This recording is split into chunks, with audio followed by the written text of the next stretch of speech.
Hello, my friend. If you're trying to become an instructional designer this year, then this step-by-step guide will help you do exactly that. So we're going to cover the exact skills that you need to succeed in this field, the best way to build your portfolio website to get hired fast, how to stand out in the job market, how AI is changing the field, and how you can leverage it to get hired even more quickly. And if you want to follow along with all of this, I also have a free Become an ID roadmap that we just released. You could check it out here. There you can check off the content as you go through it. Tons of good stuff in here. So that's free. You can download it with the link in the description. So if you're new here, my name is Devlin Peck, and I became an instructional designer back in 2017. It was my senior year of college. I was studying English literature, and I thought I was going to become a high school English teacher. But then I accidentally landed a remote instructional design job, and that kind of changed everything for me. So I started researching the field more deeply. I realized how much freedom and flexibility that was offered by this field. It was a perfect combo of like writing skills, teaching skills, tech skills, all things that I really loved. So I dove all in. Like a week after I graduated my undergrad, I immediately started a master's program in instructional design. I started my freelance business that same semester, and by the end of the program, I was running a six-figure freelance business, and I was pretty ecstatic, right? I got to go travel Europe for a couple of months while working from my laptop, and I was telling everyone that would listen, like all of my friends who were teaching and telling me that they were feeling burnt out and over it, and it wasn't what they expected. I was like, come and check out this instructional design career. There's a ton of opportunity here. It's changed my life. And so I started helping them work on their portfolios. This was back in 2018 or so.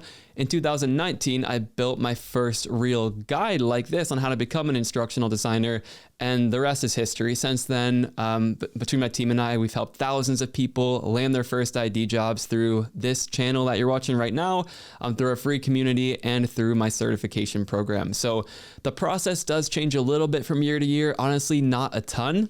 So yeah, this process I'm going to share with you helps brand new people to the field land ID roles over people who have been working in the field for years. And you're going to see exactly why as we get deeper into it.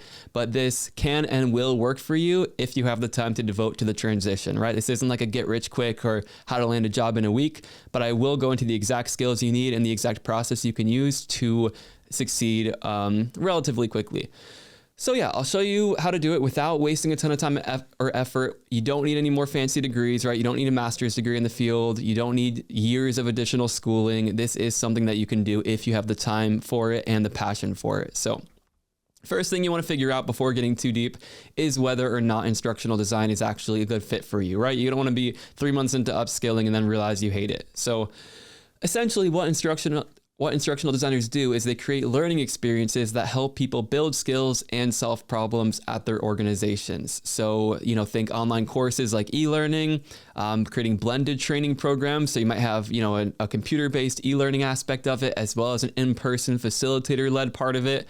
But you're going to be behind the scenes designing all of it. You're like the puppet master of the learning experience. So you're designing how to help people learn efficiently. And then some of my favorite stuff to design too are these immersive role-playing simulations. So I'll get into some examples, but you want to let people role play in a training environment so that when they get on the job, they're much better at actually doing their jobs. So some quick examples that you're probably familiar with. Compliance training, right? All orgs need that. We don't get a great rep from that, but some good IDs are making engaging compliance training. Onboarding programs for new hires, right? How are people going to get upskilled and be contributing to the team as quickly as possible? Instructional designers are the masterminds behind that. And then also like interactive simulations for customer service reps, where maybe you're talking to an AI powered customer and practicing your customer service skills in like a risk-free environment. So those are just a few examples. We're barely touching the tip of the iceberg on what instructional designers do, but we're designing learning experiences to help people do their jobs better. So if you do like designing creative learning experiences, right, the creativity is a big piece here. I always say like instructional design is just as much an art as it is a science. So if you like putting on that creative, using your creative brain and thinking, how are we going to help people learn this most efficiently? How are we going to keep them engaged?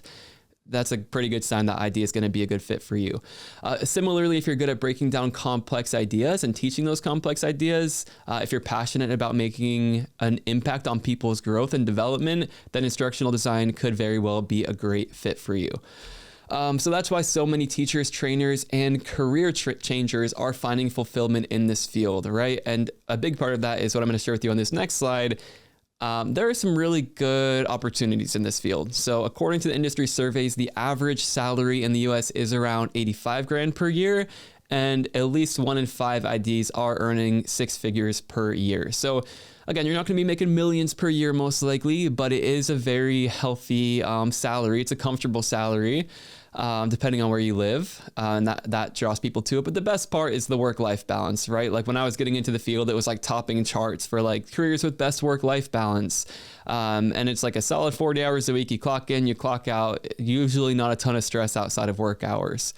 And then the best part too, which I know a lot of people love, especially in this post-COVID world, a huge number of IDs today are either hybrid or fully remote. So in our last survey we did on this with like, I think over 600 IDs, 91% of them were either hybrid or fully remote. So only 9% of the IDs we surveyed were going into office 5 days a week. So if you want that flexibility, if you want to work from home some days or all days, this is a very good field to do that. And there is no real reason why you should be in an office, right? All this work can be done from a computer.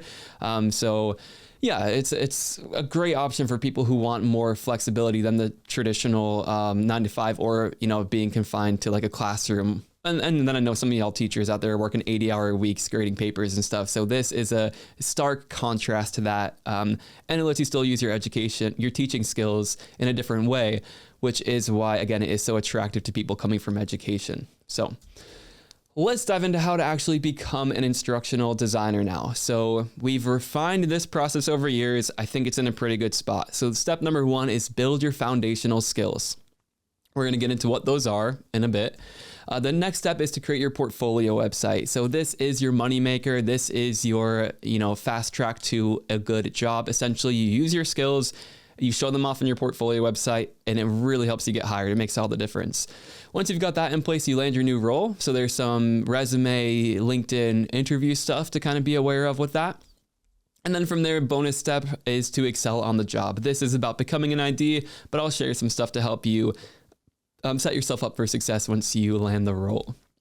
So let's start with this first phase, building your foundation. So the core skills, right? You want to build your instructional design skills. You want to make sure that you can actually help people learn something and that you're using a proven process and all of that good stuff. From there, you want to build your e-learning development skills. So this is where you can bring learning experiences to life using a tool like Articulate Storyline. It's very similar to PowerPoint, but you want to be able to create these interactive learning experiences that other people can go through on their own time. You want to make sure they're engaging, they look great, all of that good stuff. So you're going to need the skills to do that if you want to have the highest chance of getting hired quickly. And then another bonus in here, developing your project and communication skills. These will make you a much better team member to work with. It will make you a much more prepared for the job. So let's start with the ID skills. So the first place pretty much everyone starts when they're building their ID skills is with ADDIE. So that's like the most popular instructional design model. It covers pretty much all the aspects of what an instructional designer might be doing. If you grabbed that checklist, I think that's one of the first things to check out here. Yeah, the ADDIE model of instructional design. It's covered in this intro as well. So make sure you start there if you want to dive deeper. And then you can check out all of these ones to see if the career is right for you. I definitely recommend watching Is ID Right For You if you're not sold yet. All right, let's dive back in. So you want to learn these models. You want to learn what it is an instructional designer actually does more specifically than just like design learning experiences. And from reviewing that, you might figure out where it is that you really want to fit yourself in and where you want to specialize, because in each of those phases, right, analysis, design, development, implementation, and evaluation, there are instructional designers who specialize in these different pieces. SAM is a good one too. It's a bit more modern. Some teams really like that approach. So you could check out that model as well. From there, you want to learn how to write good learning objectives. And if you're coming from a K-12 environment, these are going to be much more scientific than the learning objectives you likely use for like state standards or things like that. You'll see what I mean when you dive into some of the learning objectives content, but some good frameworks to use for this are Bloom's taxonomy, which I think I pulled up somewhere here. This is a little Bloom's taxonomy from Vanderbilt University. And you basically want to use verbs from this right side of the list, like, define, instructional design, describe how instructional designers make a difference at organizations. So these are the objectives that would guide your entire learning experience, which is why it's really important to be crystal clear with them and make sure they're measurable, and stay away from stuff like understand instructional design, which is very nebulous, and good instructional designers know which verbs to use and how to make sure that their objectives are actually helping design the rest of the course. And then you could look into Mager's performance objectives as well. So from there, you want to know how to apply instructional design theory. So like adult learning theory, or like Knowles andragogy, right? If you're coming from a position where you're teaching, K through 12, you're teaching children, you're going to want to be able to speak fluently about the differences when it comes to teaching adults, especially when it comes to interviews. And it will influence your learning design, like some of the choices you make, like allowing your learners to have a bit more freedom as they go through your learning experience and drawing in their past experience a bit more.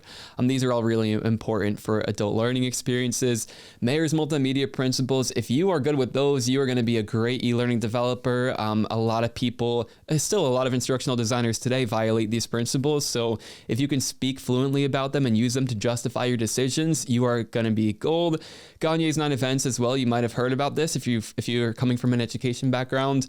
But these events really cover all of the core components you want to include in a learning experience, and it comes from that cognitivist perspective. So that's really good. So you want to be comfortable applying these different learning theories, and you also want to be quite comfortable talking about the decisions you made based on these learning theories. So it's essentially you're justifying your design by referencing some principles and theories that have already been accepted and proven in the field. It's a really good way to give yourself credibility and really establish yourself as an instructional designer. So this one will be really good. Intro to ID models, theories, and principles. Make sure you check out that one. It's a long one. It's essentially like a masterclass on ID theory. So that'll be a good one to watch when you have time for it.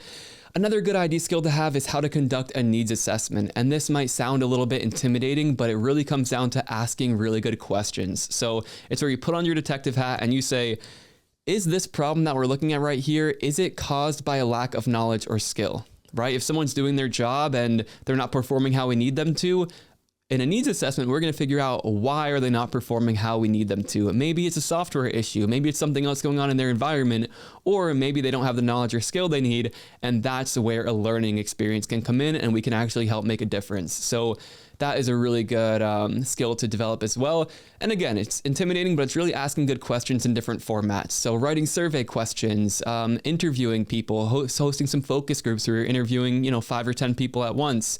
And then you can even do some direct observation too. You could watch employees do their job, ask them questions as they do it to try to really get to the root of what's causing these performance problems. And then finally, another good ID skill to have is how to plan and conduct an evaluation. So this is really important. It's often skipped in the corporate world, but we want to figure out, is the learning experience that we designed, is it actually making the difference that we wanted it to make? And then there are these 4 different levels. Kirkpatrick's is a really friendly place to start when it comes to evaluation, because we want to evaluate, how do people like the learning experience? Are people actually learning something from the learning experience? Is it impacting their behavior? And is it impacting the organization? So those are like the 4 levels in a nutshell. We, of course, have a deep dive video on it, but it's good to be familiar with how to evaluate a learning experience and what different levels are important. But overall, the main thing you want to be able to do from this ID skills piece is like figure out how to solve real world problems with instructional design. I kind of already summarized that, but you want to be able to look at a problem, ask the right questions to figure out if it's due to a lack of knowledge or skill, and then figure out how to recommend the correct learning solution to solve that problem and help make a real difference in the world, right? We don't want to design learning just for the sake of it. We want to be able to make a real impact on the organizations that we're serving. That's how you make yourself invaluable, essentially, to the orgs that you're serving. All right, so hope we're all good on ID piece. If you have any questions about this, drop a comment. But now we're going to dive into the e-learning development skills. So this fusion, right, of instructional design and theory and all of that, if you can combine that with the development skills, and these are like some technical skills, that is a pretty much guaranteed path to landing a good ID role and being an in-demand instructional designer. That was true when I got into the field. It's been true ever since, and it's why these guides are effective. So If you're intimidated by the tech, don't be. You're not going to be having to code things from scratch or anything like that. The program is relatively easy to use. There is a learning curve, but if you're comfortable with PowerPoint or Google Slides, you will feel very at home with the #1 e-learning authoring tool, Articulate Storyline 360. So it's like a souped up PowerPoint. It lets you basically add buttons that users can interact with. And you can do some really, really creative and impressive things here. So that's a good place to start. I actually think I have some examples pulled up. Here is something built in Storyline by Blanca. I'll show you her portfolio website a little bit later, but this just shows you the kind of interactivity you can have. So it's still a slide-based experience, but we can simulate like a conversation. We can make it really interactive, and we can have these scenario-based questions where, based on how the choice we select will impact, it will have consequences. Essentially, there's a mentor character we can talk to.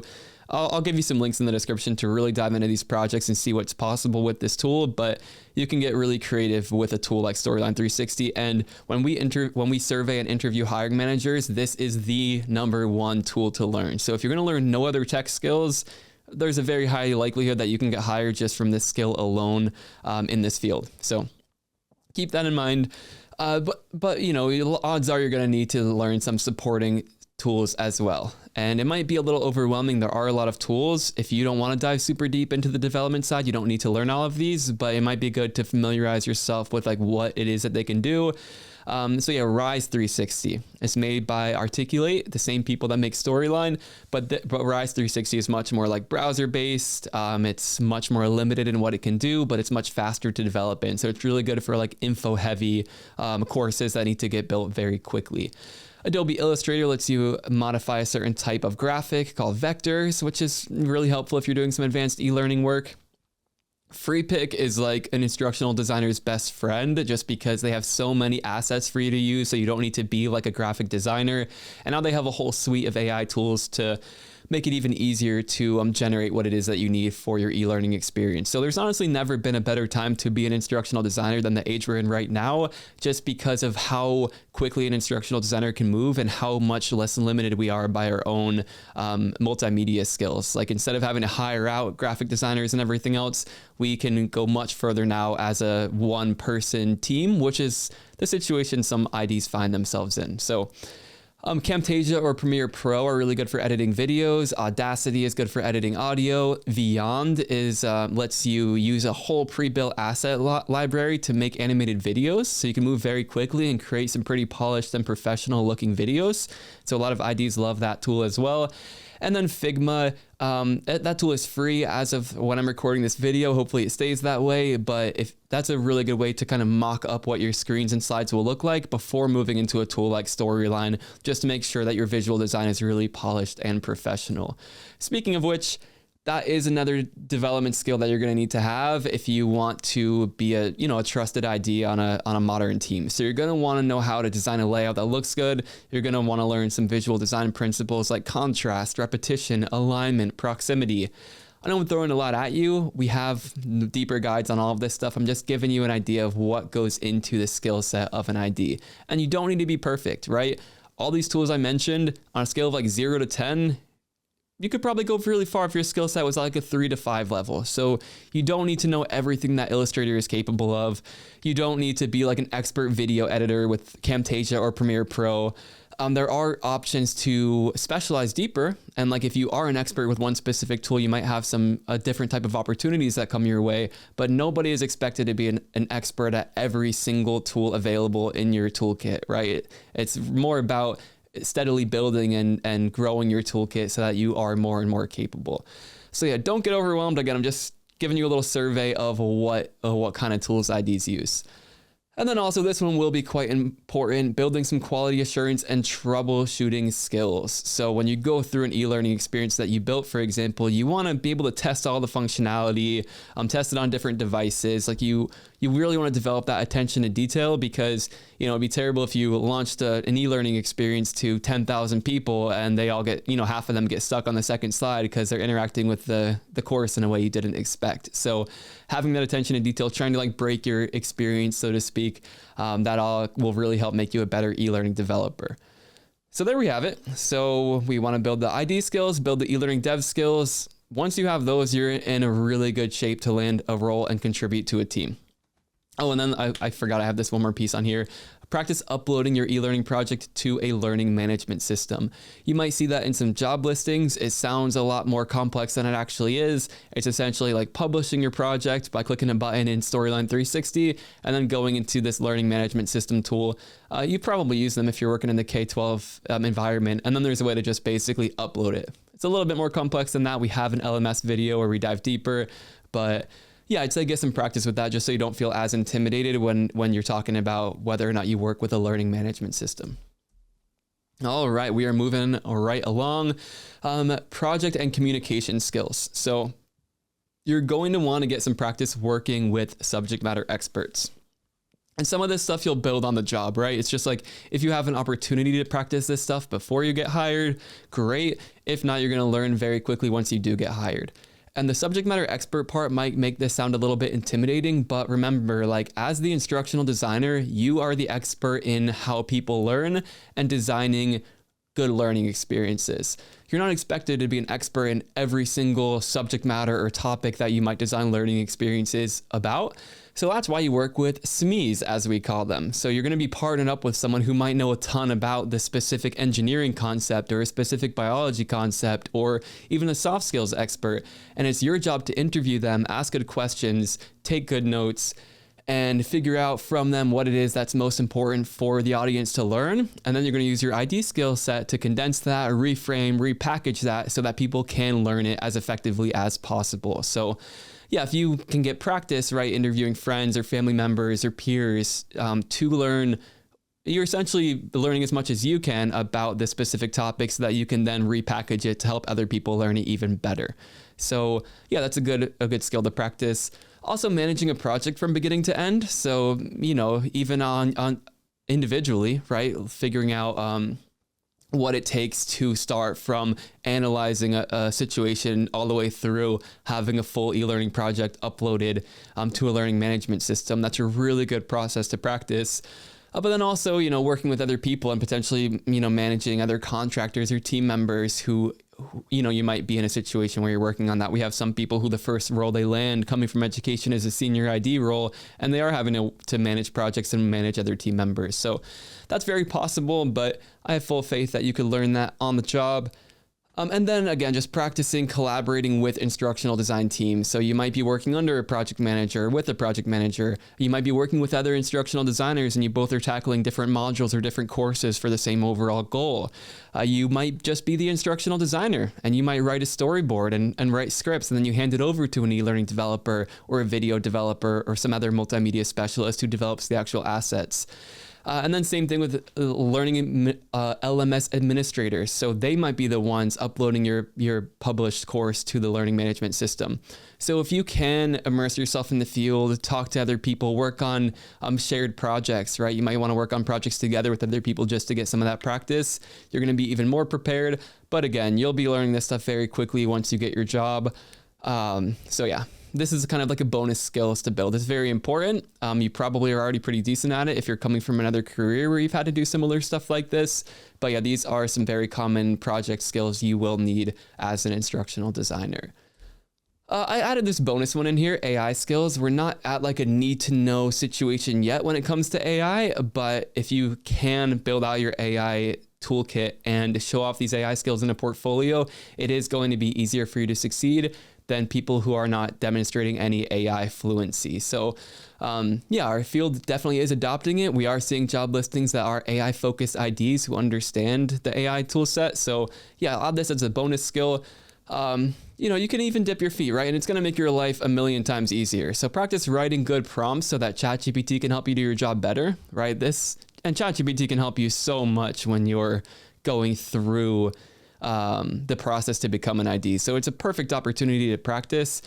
We linked this AI assistant right here. So I basically put my, this entire process I'm sharing with you into a custom ChatGPT experience. So from the roadmap you can get here, and this will help you a ton. It will personalize the process to you. So feel free to practice that. And then, yeah, you can create custom GPTs like that too. So I have some videos on it. I think we have it right here, the best AI portfolio project for instructional designers. So yeah, that's a super great portfolio project, the best AI project to start with if you want to dive into this AI skill set. And then I'd say just generating assets as needed to work more efficiently, right? So AI can generate scripts for you. It can generate visuals, videos, sound effects, narration. Quality may vary, and your skill set, with it may depend on the quality you get. But yeah, this will make your life a lot easier as an instructional designer, and we can go so much deeper into it. But just for now, I'd say don't be afraid of AI. The industry is embracing it, and it will make your job a lot easier, especially as things get even better. All right, I hope you're still hanging with me. I'm gonna breathe for a second. Feel free to drop a comment on where you're at with this stuff. Let me know if it feels too overwhelming or not. Let me know your situation. I'll try to help. But we are about to dive into the next phase now. And we're assuming, right, you have all of these foundational skills. Now you dive into the piece where those skills are really going to help you get hired over people with 5, 10, 20 years of experience. And I've seen it happen a lot, especially people coming from education, right? Teachers make excellent instructional designers. There is a little upskilling period. But if you're coming from K through 12 or another, there's a lot of fields. This field is so interdisciplinary. There's a lot of fields you can come from where you will make a very great instructional designer. So drop a comment. Let me know where you're at. I'm breathing a little bit. All right. We're ready to dive in to creating your portfolio. So first thing you want to do is create your flagship project, right? And I'll dive into that more. Then you want to build your portfolio website to actually host that project. And then you'll create some supporting projects if or as needed. So portfolios, I cannot even communicate how important they are, right? Your portfolio will make or break your ability to get a good job in this field. It's going to have a big impact on how quickly you get hired. It's basically the lowest risk way to get into this field. So showing off your skills in a portfolio, that is the gold standard when it comes to landing roles. And yeah, we have people who are in the field for 15 plus years who don't have an up-to-date portfolio website, and they're having a hard time landing roles or getting hired. So it makes sense, right? You want to show off what you're capable of. So when a hiring manager or potential client looks at your portfolio, they say, oh, wow, this person's demonstrating all the skills we use on the job. This learning experience they have here is super engaging. We want this person to create stuff like this for our organization. That's why they're so effective. It's the epitome of show versus tell. And yeah, when I got into the field, people were telling me this. They're like, you need, focus on your portfolio. And so I did. And so that's why every master's class assignment I got, instead of doing the bare minimum, I was like spending an extra 30 hours on it to make it perfect for my portfolio website. I didn't need to do all of that. And the reason for that is because you don't need 10 projects in your portfolio, right? One well-executed flagship project, and I'll talk about what that is, can help you land the role. So this single project, right, it's super polished. It shows off all of these skills that hiring managers are looking for. I'd say probably at least 60% of the people that I've worked with over the last 5+ years doing this only had one project in their portfolio when they landed these really good, $90K plus remote roles. Like, more projects doesn't necessarily mean more opportunity. One really good project is enough, and that's because quality over quantity times a million, right? Quantity can likely hurt you most of the time because you'll be judged by your worst work, not your best work. So what is this flagship project? It's a scenario-based, story-driven e-learning project, right? So we want a nice emotional hook. We want to draw people into the story, and then we want to have them make some choices, like a choose-your-own-adventure kind of experience. So, we let the audience choose how they're going to navigate through this, and then instead of saying like, "Oh, you're wrong," we show them the consequences of what happens. Like, "Oh, now the building is on fire, and you need to try again." So that's why these projects are so memorable. They really stand out to hiring managers, and they help people get hired really well, when the alternative is a very info heavy, dry, kind of boring experience. It might serve a purpose, but if that purpose is getting hired, it's not going to serve you very well most of the time. So I pulled up another example. Here's Robert's site. So yeah, this one's about like thriving in a remote work environment. So again, you can just kind of see what this is like here. We already looked at Blanca's. So yeah, we kind of draw people into a story. We put you into the experience. So you are a remote employee, and you're gonna need to collaborate and everything to do well. So yeah, we set the goal, and then again, we looked at Blanca's. So let's see, we're gonna not bring something up. Let's see what happens. 5 years later, Fatuma returns to the clinic. Returns to see one of the providers, and yeah, she's been having, if she had been screened, she would have been healthier. So yeah, we have a wide range of these projects you can check out. I will share a link for how you can check out these projects, but yeah, they are built with Storyline 360, so they show off the most in-demand authoring tool, right? That piece of it is very important. And they're designed to solve a real world problem. So again, whenever we interview these hiring managers or survey them, they say the number one thing that they look for when reviewing an instructional designer's portfolio is their ability to solve real world problems with their instructional design skill set. So yeah, can't understate that enough. If your portfolio projects are solving real world problems, they're going to help you get hired much more effectively than if you're just throwing together, cool, cutesy interactions, most likely. And then these pieces are important too, right? You want it to be visually appealing, have good storytelling, have an intuitive user experience or UX. These are all things that are going to get judged, right? If your project is too confusing or glitchy or buggy, it's going to hurt you more than it helps you. And then, supporting projects. You can create additional ones to show off your desired specialization. So for example, if you really love the e-learning development in Storyline 360, you can create an advanced e-learning interaction that's a bit more complex. If you love asking those good upfront questions and getting to the root of the problem, you can highlight a needs assessment report as a supporting project. If you love storyboarding, again, write a storyboard. If you love creating animated videos, dive deeper into that and create a really impressive animated video.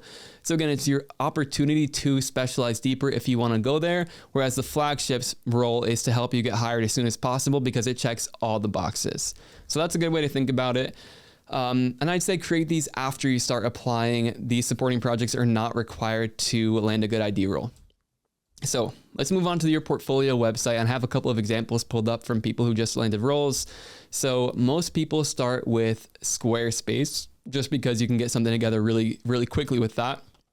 You can customize it as well as you can with Webflow. So like people who do have that really good attention to detail and you want to make it perfect, which again is really what I would recommend for a portfolio site, you might get a little frustrated with it, but there's a much lower learning curve than there is with a tool called Webflow, which gives you like full customization. It's what I build my site with. It's what some people who have some more web dev skills start with. So yeah. Start with Squarespace. If you have a bit more skill and you want to dive into it and be up for the challenge, check out Webflow. You have full customization for your site with that. But yeah, the initial site to help you get hired, it only needs to be a single page, essentially. So, and on that page, you'll have a hero section with your face on it, maybe like a mission statement or value proposition. You'll have a featured project. So that's where you'll show off and link to your flagship project. You'll have a brief about section, most likely, where people can kind of a jumping off point for people to learn more about you. And testimonials work really well too. So from peers, coworkers, supervisors, people saying nice things about you. It kind of shows that you're not, you have other people vouching for you. And then a contact form at the bottom for potential clients, for hiring managers if they want to reach out to you. So let's look at Blanca's website here. So Blanca just landed a really nice senior ID role straight out of our academy program at a professional association. So yeah, let's check it out. So again, this hero section, Blanca helps orgs create engaging learning solutions that empower people and drive a meaningful change. We can see Blanca's face. We know she's a real person. And then we see this featured project around cervical cancer prevention that we were just checking out over here. So you can learn more about it. If you click that link, it opens up a write-up. That's pretty important as well, where we can learn more about the problem she's solving, the solution she proposed, and we get to experience a piece of that solution as well. We get to see these testimonials, right? People who kind of talk about what it's like working with Blanca. And then we have this contact form. So there are some other pages, right? Like we do have, this process write-up page. We have an about page where we dive a little deeper. But the core of it is this, single homepage. And then let's look at Robert's too. So Robert came from teaching for 15 years. And then Robert, after going through the academy, just landed his first really impressive contract where he's working on projects for Google, e-learning projects for Google. So, great portfolio website. We could dive more into his work in a future video, but yeah, he landed a really cool project. And yeah, we have his hero section. We get to see his face. We learn what he's focused on. Robert has a few projects here. So 2 quick supporting projects and this nice big flagship project that we're taking a look at over here. Some testimonials. Here's that About Me section where we can learn a bit more about Robert, and the connect, the contact form. So that's really all you need, right? And next week, I will do a full video about how to create your portfolio site and some big mistakes to avoid, and try to break it down even further. So if this has been helpful for you, please subscribe. It's the best way to show your support for the channel. And I will get that video out for you 1 week from when you watch this one, or 1 week from when this one goes live, I should say. So let's keep it moving. So that's the portfolio website. Again, that's chapter 2. If you have any questions about it, drop a comment.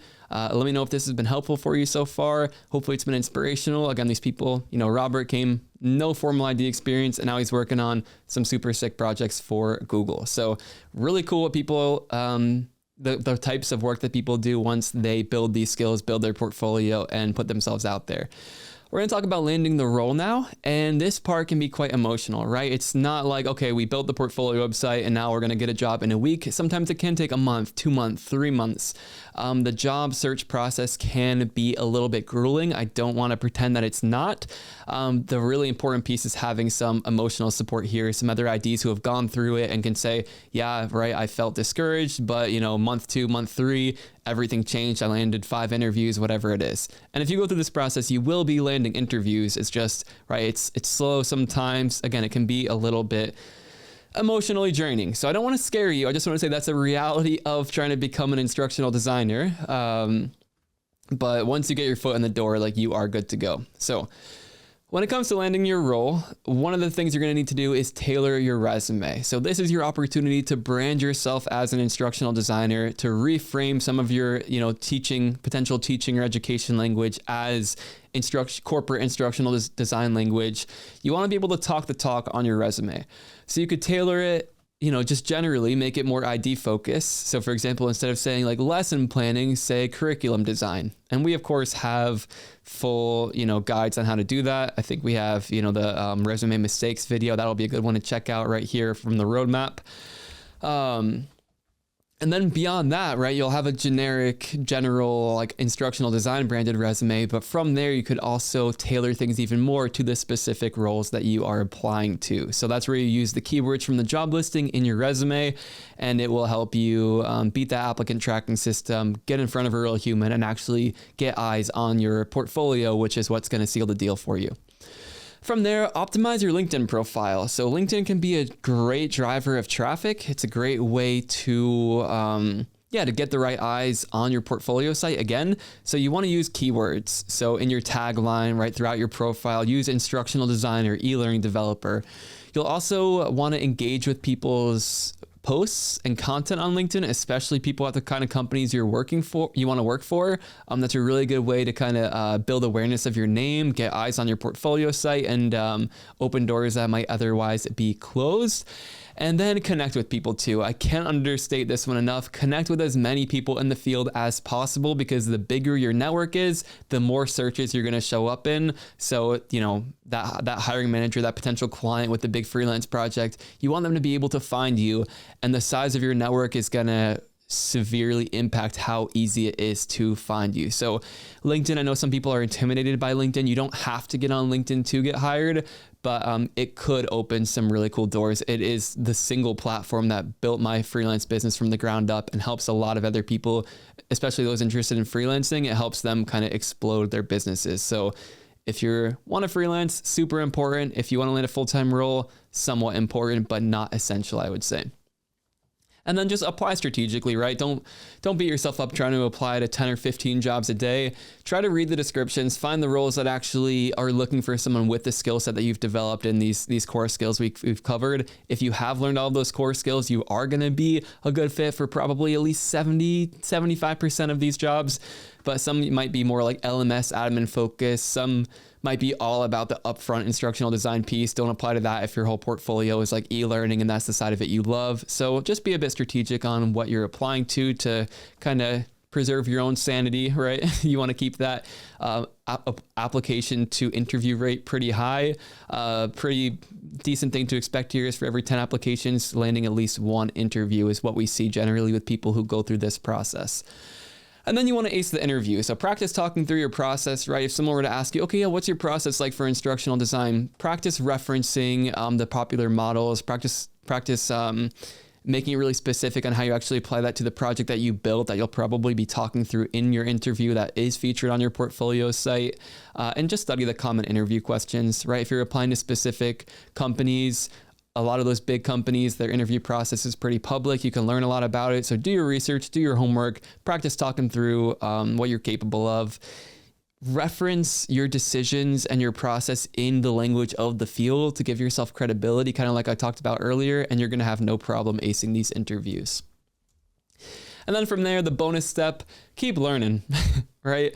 You don't want to be in a position where you break in the field, then 3 years later, like your portfolio is super out of date, your skills haven't been kept sharp, and it's a lot harder for you to land a role.